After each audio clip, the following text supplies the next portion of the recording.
He makes history as Devin Booker sets the all-time scoring record and is the franchise leader in points for the Phoenix Suns. And he did it in this game versus the Portland Trail Blazers. And even though the Phoenix Suns suffered a heartbreaking loss in overtime, it is still a great feat to see. And we need to talk about how impactful Devin Booker has truly been for this Phoenix Suns organization and how he's really stepped up with this team in Mike Budenholzer's offense. And we're going to be getting into all of that and more on this post-game reaction on this episode of Suns Digest. I'm Bruce Veliz with my co-host Curtis. And Curtis, unfortunately, man, it's a sigh that is very unpleasant tonight as we saw the Suns get that loss.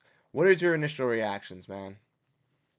Man, Aiton, man, he's doing the classic. You go to another team and you make sure that you do not lose to the team that traded you, and he's doing a good job of it. But it hurts to watch it happen. I really thought in the last stretch there, especially in overtime, we were gonna get the job done. But hey, shout out Aiton, man. He did his thing. Exactly. Dominating came out to play once again for the Portland Trailblazers. It's a revenge game versus the Suns, and we're going to get into all of that with the Devin Booker masterclass in this episode. But like I said, you guys have been absolutely fantastic. Make sure to tap in and let us know what your thoughts are down below in the comment section. And Curtis, let's dive into the video because this was amazing to see. Ultimately, even though the Phoenix Suns did lose this game in heartbreaking fashion to the Portland Trailblazers in overtime with a chance to send it to double overtime, it was still great to see Devin Booker break this record. Now, first, we're going to get into a little bit of the post game. Unfortunately, the Suns, like I mentioned, 121 to 119 overtime loss, but they did bring it to overtime. We're playing pretty solid in this first half here, shooting lights out, but unfortunately, once again, those second half curses struck the Phoenix Suns here, and they went a little bit cold. But in the fourth, they were able to come back and claw their way with a big three from Royce O'Neal, a big block from Bradley Beal, but unfortunately lost it in double overtime. Like I mentioned, Devin Booker, a fantastic performance. Kevin Durant and Bradley Beal also playing out of their minds. Royce O'Neal hit some big time shots, but unfortunately, not the greatest games from Tyus. Nick Richards didn't really see that much action, and we saw Mason Plumlee getting some late game run here for this Phoenix Suns team, even overtime. Suns missing some rebounds late in this game.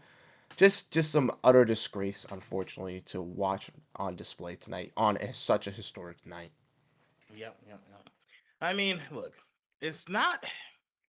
I know you said in the second half when me and you were just chatting. You said the second half there was it looked like they forgot how to play basketball in the later Mm-hmm. half, right? For lack of better terms. Um, Yep. but I just think that I think the Blazers really just got better. To be real, I mean there's definitely some lacking on the Suns side. Don't get me wrong. I'm not saying that, but I think the big three really played very strong, and we had good support in the first half. But then we talk about how Budenholzer decided to play the rotations, the minutes that we got from Nick Richards, and how long Plumlee was out there on the court. I just, yeah, I mean, look, it's frustrating. It's very frustrating. Another thing that I would say is I brought this up a few videos ago. Kevin Durant in the last stretch of games is not taking over, and I just want to see that from him. I don't know if he's tired because of the older age and he wants to allow the shine time, let other guys do it because he believes in them. But I want to see Kevin Durant come off the screen, catch the inbound, and say, "Give me this bucket right now. We're staying in this game, or we're taking this lead." I want that to happen, but that's not what we got, man. Yeah, unfortunately, Kevin Durant tried to take over, but just the shots weren't falling for really realistically for him and Book late in this game. Booker started off the overtime pretty hot, getting that first points for the Suns. And then the Suns also didn't see much of Ryan Dunn as well in this contest, which is a little bit questionable. You brought up Mike Budenholzer's rotational minutes in tonight's game, and I think that's a question that a lot of Suns fans have been talking about, have been debriefing over the last couple games, but it is really showing tonight. But another point you also brought up was the Blazers, because the Blazers, I think, really combat this Phoenix Suns team in a different way. We see the Suns team as like a very scoring, heliocentric offense, shooting type team, not realistically big rebounding defensive type team. You looked at the lineup in overtime for a majority of the late game. It was Beal, Booker, Durant, Grayson Allen, Mason Plumlee, and Royce O'Neal being, thrown around in those lineups. Yeah. One real big, and Mason Plumlee is all right, but necessarily he played really good in the first half, but not the greatest at the end of the game. It's just like the Suns' best five players aren't a rotation that you can run like effectively. It's just like weird combination of guys put together out there, just all out scoring. And the Blazers kind of can just physically match that with guys like Tumani Kamara, DeAndre Ayton, Denny Avida, amongst many others. And it's just crazy to see that. And it's just bitter because Avida, and not Avida, excuse me, Kamara and Ayton were on the Suns and were traded from the Suns team too. So they understand what we want to do. You get what I mean? It's Mm-hmm. not it's not it's not going to work. But when you talk about how our rotations are in the second half of the game, it's like a 2K coach, man. It's like you just take the highest stat line guys and you just go, you throw them out there because in 2K you can do whatever you want. That's not how the real NBA works. So that's not how we're going to close games against teams that have been watching us throughout the game and they're figuring us out. Go with the lineups that got us the lead in the first place. Right? Like, why are we not playing in that mindset? I understand there was a couple games ago I realized Nick Richards didn't get minutes because he was in foul trouble. He wasn't in foul trouble tonight. Let him get some time out there, especially in overtime. He should have got a little bit more play. Maybe run a little bit of the offense through him, swing it down low, and try to rotate the ball around. Granted, about the last 2 minutes of overtime was foul and free throws. Yeah. So I mean, couldn't really do too much about that. But I just want to see a little bit of different lineups and styles of play when we're attacking teams in the later game. If you believe that, if as the coach, if you believe that they're figuring us out and playing us too well. I agree. And I think that Suns fans, if you need a rebound, I think that there are better players on in this center rotation, regardless how they're playing, or even if they haven't played in a while, and Yusuf Nurkic and Nick Richards, that could go out and get a rebound for you that you could still trust in, even if you just need them for the rebound and then take them out. And I think that's been a major gripe as well. But Curtis, let's get into the bright part of tonight's game because even though we've been ranting and been furious a little bit and kind of disappointed, there is some light to all of this as Devin Booker, ladies and gentlemen, is the franchise all-time leading scorer for the Phoenix Suns. One of one. He has done it. You got to give him his congratulations. Matt Ishbia gave him his congratulations. And there's something that I see in this that is very telling, Curtis. See, congrats, Devin Booker, for becoming the all-time leading scorer for the Suns. So proud of all your success on and off the court in Phoenix, and excited to see you continue to do amazing things here for years to come. I think that last little bit of there gives some Suns fans some reassurance here that even if they don't get Jimmy Butler, even if they trade Kevin Durant, that Devin Booker will be staying put. And that is just great. The Phoenix Suns also honoring Devin Booker, breaking this record. Like I mentioned, Curtis, this is just great to see. I'm wearing my Devin Booker jersey tonight. It was only fitting. You got yours in the background. It is only fitting to celebrate Devin Booker tonight. Give me your honest thoughts on his game tonight, honestly, and how you feel about this record being broken. His game tonight was great. He played really, really well. He was knocking down shot after shot. He was looking like a Exact. true superstar out there. You know what I mean? And I love the play when he caught it in the corner with was it 4.4 on the clock, something like that. And he immediately recognized, pulled, and forced the foul, and still almost hit the shot. Now we Mm-hmm. could be talking about a whole different game if he would have hit the shot and then went to the line. And and and I know there's some people out there is gonna be like, oh, I said to my friend right before I came into the call with you, I said to my friend, Booker just missed the last free throw, and I think the game's over. And he was like, "Yeah, sounds like classic Book. Whatever, dude. Yeah. That's not where we're gonna hang up what he's done tonight. He was what is it? I think that ended him at 13 for 14 from the free throw Yes. line. Yeah, right. So, dude, you missed one. It happened to be at a costly moment, but that doesn't define what you did on the court tonight. So I think that he balled out. That's all. That's where I'm going with it.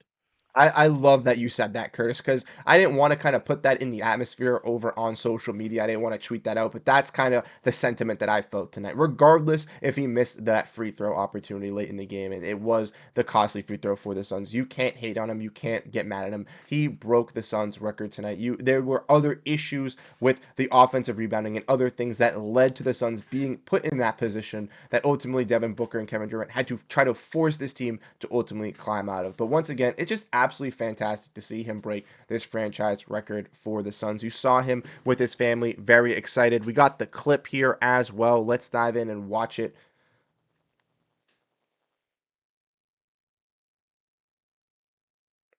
And it's just amazing to see. You see the Suns bench get up all in arms, just super happy, super excited to see him break that record. Him hugging his family after breaking it. And he just truly embodies what it is to be a Phoenix Sun. You know what I mean? I Yep. saw a lot of Yep. people talking about this on social media, like ramping up to the game and kind of getting into it. And like, he just embodies what a Phoenix Sun is. He's what's made, worked through as a six man with Kentucky, coming into Phoenix, rising through the grind, working through and putting Phoenix ultimately on the map. Getting guys like Chris Paul to come here and realizing that Phoenix could really turn this around with DeAndre Ayton. Getting guys like Kevin Durant to want to come here via trade. Possibly even wanting to get even guys like Bradley Beal, Jimmy Butler, just the endless, and even guys in the future, man. Like he just helped put us on the map, and you have to give Devin Booker all the props for that, and just being such a true standout human being on the court for the Phoenix Suns, but also off the court as well as a Phoenix native, and embracing the family and the culture of the city as well. Definitely, man, definitely. And I want to give a little breakdown here, guys, so you can understand how big what he did is, right? Uh, so he's number one now, and that was with what's this with 642 games played. Uh, right after him is 988 games played. Then you have 766 games played. Then you have Kevin Johnson, 683 games played. He did this with minimal games. The only person to have to be on this top 10 of the Phoenix Suns scoring that has less games is going to be Amari Stoudemire with 516 games, but he's also down like 4 to 5,000 points from him, right? Mm-hmm. So I mean, it's phenomenal to see him. When I heard, I did not know that he was about to break the record until you said something to me, Bruce, earlier on. And to know that he did this in such a short tenure, I can't believe it. I would have never guessed. As a long term Suns fan, I would have never guessed.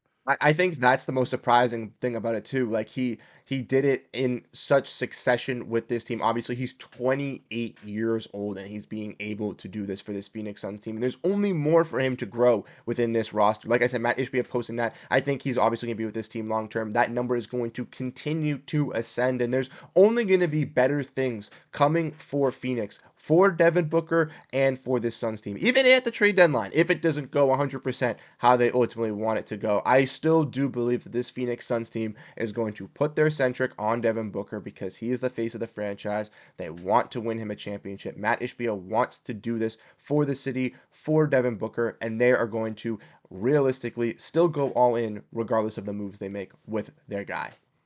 Yeah, buddy. I'm looking forward to keeping watching him play in here for a long time, man. I mean, I'm a Same. Booker fan when he first came in. I had arguments with some of my Dallas fan friends, and my brother's a Dallas fan. I had arguments with them talking about like you need to watch him. Like they just for some reason outside of Phoenix, like some people just didn't like him early on, and they Yep. grew to him, right? But I was like, this guy is scoring. And when he first came to the Suns, he was scoring so pure, just it just was quiet buckets. He was dropping smooth 30-point games. Do you would hardly know that he was out there because it would just be a touch fade, catch, two dribble, float. You know, it was nothing. It's not hard buckets. He wasn't forcing anything. It wasn't flashy. It was just nice, smooth, buttery buckets. And I was like, I like this guy.